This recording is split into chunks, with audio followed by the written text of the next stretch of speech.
Hello विद्यार्थी मित्रों, तो आप सभी का स्वागत करते हैं हमारे इस YouTube चैनल यूनिक एकेडमी के अंदर। तो विद्यार्थी मित्रों, आज हम कक्षा 12 विषय वाणिज्य पत्र व्यवहार और सेक्रेटरियल प्रैक्टिस का गाला असाइनमेंट का पेपर नंबर 2 का सेक्शन और ए बी का वीडियो बनाने जा रहे हैं, जो आपके लिए बोर्ड के एग्ज़ाम में बहुत ही महत्वपूर्ण साबित होगा। चलो स्टार्ट करते हैं। पहला क्वेश्चन क्या है? बैंक के साथ के पत्र व्यवहार में निम्नलिखित में से किन बातों का उल्लेख हुआ हो तब पत्र को गोपनीयता आवश्यक है। तो बैंक के साथ अगर कोई भी पत्र व्यवहार हो रहा है, अगर वित्तीय बात है यानी पैसे के लेन देन की बात है, तब वहाँ पर गोपनीयता बहुत ही आवश्यक है। ओके विद्यार्थी मित्रों, नेक्स्ट क्वेश्चन है, व्यापारियों को निर्यात प्रमाण पत्र प्राप्त करने के लिए किसकी मंजूरी लेनी पड़ती थी? कोई भी व्यापारी हो, उसको निर्यात का प्रमाण पत्र प्राप्त करना पड़ेगा, तो भारत सरकार की मंजूरी उसको लेनी पड़ेगी। नेक्स्ट क्वेश्चन है, आंतर विभागीय पत्र व्यवहार में कौन सा पत्र विधिवत या अविधिवत रूप से लिखा जाता है? याद रखना, मोस्ट आईएमपी है। आंतर विभागीय पत्र व्यवहार विधिवत अविधिवत रूप से लिखा जाए, चाहे कानूनी या गैर कानूनी तरह से, उस पत्र को क्या बोलेंगे? उस पत्र को हम मेमो बोलते हैं।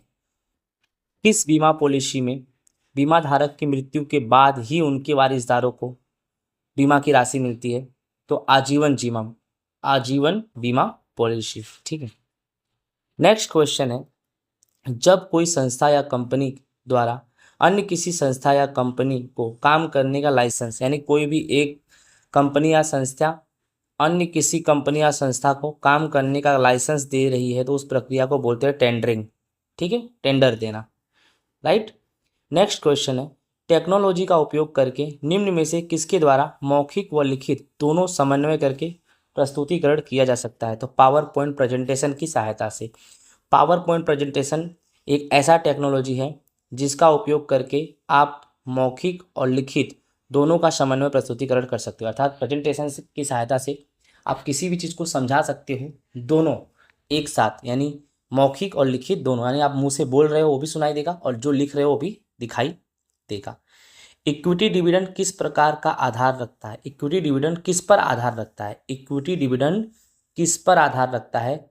तो कंपनी के लाभ पर। इक्विटी डिविडेंड कंपनी के लाभ पर आधार रखता है। ओके विद्यार्थी मित्रों, नेक्स्ट क्वेश्चन है, अंश जब्ती के कारण कंपनी का भरपाई अंश पूंजी में क्या हो जाता है? कमी हो जाती है। अर्थात जब अंशों की जब्ती होती है उसके कारण कंपनी का भरपाई अंश की पूंजी में क्या होता है? कमी होता है। शेयर आवेदनों का वर्गीकरण कितने तरह से करते हैं? शेयर आवेदन का वर्गीकरण 4 तरह से करते हैं। निम्न में से कंपनी का महत्वपूर्ण लक्षण क्या है? तो मुक्त शेयरों का हस्तांतरण। जो शेयर मुक्त हैं, फ्री हैं, ऐसे शेयरों का हस्तांतरण का मतलब है ऐसे शेयरों का फेरबदल कंपनी कर सकती है, राइट ना। भारत में कितनी संस्था डिपॉजिटरी के रूप में कार्य करती है? तो भारत में 2 संस्थाएं ऐसी है जो डिपॉजिटरी के रूप में काम करती है। ऋण पत्र धारकों के विशाल समुदाय का प्रतिनिधित्व कौन करता है? तो ढेर सारे ऋण पत्र धारक हैं, उनका प्रतिनिधित्व करने वाला उन्हीं ऋण पत्र धारकों के द्वारा नियुक्त किया गया ऋण पत्र ट्रस्टी होता है। ऋण पत्र पर किस दर से ब्याज चुकाया जाता है? तो ऋण पत्र पर निश्चित दर से ब्याज चुकाया जाता है। नेक्स्ट क्वेश्चन है, विदेशी व्यक्ति को कंपनी का सदस्य पद मिलता है, यानी विदेशी व्यक्ति को भी कंपनी का सदस्य पद मिल सकता है। हाँ, कि जबकि ऐसा हो कि कोई आपातकालीन समय हो, युद्धकालीन समय हो, तो ऐसे समय पे अगर वो व्यक्ति दुश्मन देश का हो तो उसकी सदस्य पत्र कुछ समय के लिए स्थगित कर दिए जाते हैं। वैसे तो विदेशी व्यक्ति को भी सदस्य पद कंपनी का मिल सकता है हमारे भारत में। ठीक है। पूर्ण समय के प्रबंधकीय संचालक को कितना पारिश्रमिक चुकाया जा सकता है? तो पूर्ण समय अगर होगा तो जो संचालक प्रबंधकीय संचालक है, संचालन करता है धंधे में, संचालन में निर्णय लेता है, ठीक है, उसको पारिश्रमिक कितना चुकाया जाएगा? तो शुद्ध लाभ का 5%, जो भी कंपनी का शुद्ध लाभ होगा उसका 5% प्रबंधकीय संचालक लेता है। ठीक है। नेक्स्ट है, प्रबंधकीय संचालक की नियुक्ति एक साथ कितने वर्ष के लिए की जाती है? तो 5 वर्ष। किसी भी कंपनी का प्रबंधकीय संचालक उस कंपनी में 5 वर्ष की नियुक्ति ले सकता है। नेक्स्ट क्वेश्चन है, सदस्यों को सभा की जानकारी देनी है, अर्थात जितने भी सदस्य कंपनी में जो सभा करेंगे अगर उसकी जानकारी देना है तो जो परिपत्र लिखा जाएगा सदस्यों को, उस परिपत्र को नोटिस कहते हैं। क्या कहते हैं? नोटिस। नेक्स्ट, सभा की कार्यवाही चलाने के लिए सदस्यों द्वारा जिस व्यक्ति की पसंदगी की जाती है उस व्यक्ति को बोलते हैं सभापति। अर्थात सभा करनी है, सभा की कार्यवाही करनी है और कार्यवाही को चलाना है, तो चलाने के लिए सदस्यों के द्वारा एक व्यक्ति की क्या की जाती है, पसंदगी की जाती है, उस व्यक्ति को सभापति बोलते हैं, जिसके द्वारा सभा चलता है। नेक्स्ट क्वेश्चन है, कंपनी की स्थापना निश्चित समय मुद्दत के लिए की गई है, ऐसा किसमें बताया जाता है? आवेदन पत्र में। आवेदन पत्र में ये बताया जाता है कि कंपनी की स्थापना कितने समय के लिए की गई है। लास्ट 20वां नंबर क्वेश्चन है, शोधन क्षमता की घोषणा कौन तैयार करता है? तो शोधन क्षमता की घोषणा संचालक तैयार करता है। तो विद्यार्थी मित्रों, ये था पेपर नंबर 2 का सेक्शन ए। चलो चलते हैं सेक्शन बी में। अब सेक्शन बी क्या है? क्वेश्चन 1 है, सामान्य बीमा अर्थात क्या? वह किस सिद्धांत पर रचा गया गहन है? सबसे पहले जानेंगे, जीवन बीमा के अलावा जितनी भी प्रकार की बीमाएं हैं उन सभी बीमा को सामान्य बीमा कहते हैं। जीवन बीमा को छोड़कर जितने भी बीमा हैं वो सब सामान्य बीमा है।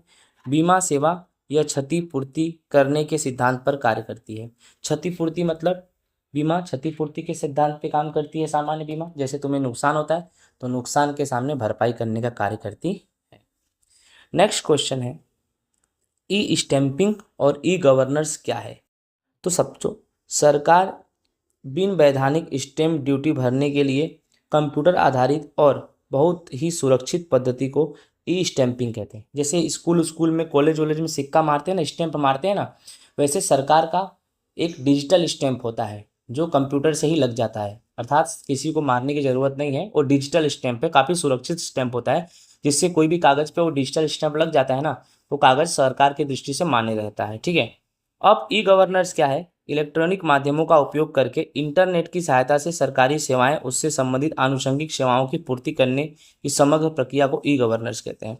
ई गवर्नेंस मतलब सरकार की एक वेबसाइट होती है, उस वेबसाइट की सहायता से आप बहुत सारी सेवाएं प्राप्त कर सकते हो, सरकारी सेवाएं प्राप्त कर सकते हो, आनुषंगिक सेवाएं प्राप्त कर सकते हो। ठीक है। नेक्स्ट क्वेश्चन है, प्रस्तुतिकरण कर्ता के अनुसंधान में प्रेजेंटेशन के प्रकार बताओ। तो प्रस्तुतिकरण कर्ता के अनुसंधान में प्रेजेंटेशन के मुख्य 2 प्रकार हैं। व्यक्तिगत प्रस्तुतिकरण यानी आपस में करो, और सामूहिक मतलब समूह में करो। ठीक है। नेक्स्ट क्वेश्चन तुम्हारा है, एस्क्रो बैंक खाता का अर्थ बताओ। ये मोस्ट आईएमपी एग्जाम में पूछने के बहुत ज़्यादा चांसेस हैं। क्या है क्वेश्चन? एस्क्रो बैंक का अर्थ बताओ, यानी एस्क्रो बैंक खाता आवेदकों को आवंटित शेयर की रकम आवेदक के बैंक खाते में ASBA के अधीन क्लोक की हुई रकम में से उधार करके कंपनी जिस खाते में जमा करती है उस खाते को एस्क्रो खाता कहते हैं। तो आवेदकों को आवंटित शेयर की रकम, यानी जो आवेदकों को शेयर की रकम आवंटित की गई है, राइट, उसके आवेदक के बैंक खाते में ASBA के अधीन क्लोक हुई रकम को उधार करके कंपनी जिस खाते में उसे जमा करती है उसे एस्क्रो बैंक खाता कहते हैं। अब क्वेश्चन है, अदालत अभिभावक या ट्रस्टी की नियुक्ति कब करती है? जब शेयर होल्डर को अदालत अस्थिर दिमाग का घोषित कर दे, अर्थात शेयर होल्डर को अदालत पागल घोषित कर दे, ऐसे समय पर अदालत अभिभावक या ट्रस्टी की नियुक्ति करती है। तो अदालत अभिभावक या ट्रस्टी की नियुक्ति कब करेगी? जब अदालत किसी शेयर होल्डर्स को अस्थिर दिमाग पागल घोषित करे तब। नेक्स्ट क्वेश्चन है, किस प्रकार की कंपनी किस उद्देश्य के लिए ऋण पत्र प्रकाशित करती है? तो संयुक्त संघ कंपनी लंबी अवधि के लिए उधार पूंजी लेना चाहती है तब वह ऋण पत्र प्रकाशित करती है। संयुक्त संघ की कंपनी बड़ी कंपनी होती है, ये लंबे समय तक कंपनी चलाने के लिए उनको पैसे की जरूरत पड़ती है, तो ये ऋण पत्र प्रकाशित करके लोगों से पैसा उधार लेते हैं और निश्चित रकम ब्याज के साथ उन्हें रिटर्न भी देते हैं निश्चित समयावधि पर। ओके। नेक्स्ट क्वेश्चन है, जिन आवेदकों के अंश आवंटित हुए हैं उनके नाम कहाँ लिखे जाते हैं? तो जिन आवेदकों के अंश प्रकाशित हुए हैं तब उस आवेदक का नाम सदस्य पत्रक में लिखा जाता है, यानी जिन आवेदकों के अंश आवंटित हुए हैं उनके नाम सदस्य पत्रक में लिखते हैं। नेक्स्ट क्वेश्चन क्या है, प्रबंधकीय संचालक अधिक से अधिक कितनी कंपनी में कार्य कर सकता है? प्रबंधकीय संचालक की नियुक्ति कौन करता है? तो पहले प्रबंधकीय संचालक अधिक से अधिक 2 कंपनी में संचालक के रूप में कार्य कर सकता है। प्रबंधकीय संचालक अधिक से अधिक 2 कंपनी में संचालक के रूप में कार्य कर सकता है और प्रबंधकीय संचालक की नियुक्ति संचालक मंडल के द्वारा की जाती है। किसके द्वारा की जाती है? संचालक मंडल।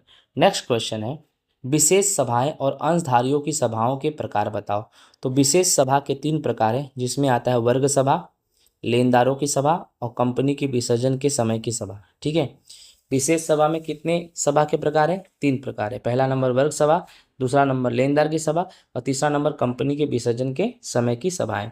और विद्यार्थी मित्रों, अंशधारियों की सभाओं में मुख्य 3 प्रकार है। पहला नंबर है प्रथम वार्षिक सामान्य सभा, दूसरा नंबर है वार्षिक साधारण सभा और तीसरा नंबर है विशेष सामान्य सभा। ठीक है, नेक्स्ट लास्ट क्वेश्चन है पेपर नंबर 2 का, सेक्शन बी का। जांच समिति की नियुक्ति किस लिए की जाती है? जांच समिति की नियुक्ति किस लिए की जाती है? ओके विद्यार्थी मित्रों, तो इसका आंसर है समापक, यानी समापक को बोलते हैं लिक्विडेटर। लिक्विडेटर की कार्यवाही पर देख रेख रखने के लिए जांच समिति की नियुक्ति किस लिए की जाती है? लिक्विडेटर की कार्यवाही पर देख रेख करने के लिए। और लेनदार अपनी सभा में जांच समिति की नियुक्ति कर सकते हैं। तो लेनदार अपनी सभा में जांच समिति की नियुक्ति कब करते हैं? जब उन्हें लिक्विडेटरों की कार्यवाही पर देखरेख करना हो तब। तो विद्यार्थी मित्रों, इस तरह से हमारा गाला असाइनमेंट 2025 कक्षा 12 विषय एसपीसीसी वाणिज्य पत्र व्यवहार और सेक्रेटरियल प्रैक्टिस का पेपर नंबर 2 का सेक्शन और ए बी पूरा होता है। आई होप आपको वीडियो अच्छा लगा होगा। तो अगर आपने चैनल्स को सब्सक्राइब नहीं किया है तो चैनल्स को सब्सक्राइब तो जरूर से जरूर कर दीजिएगा। जय हिंद, राधे राधे।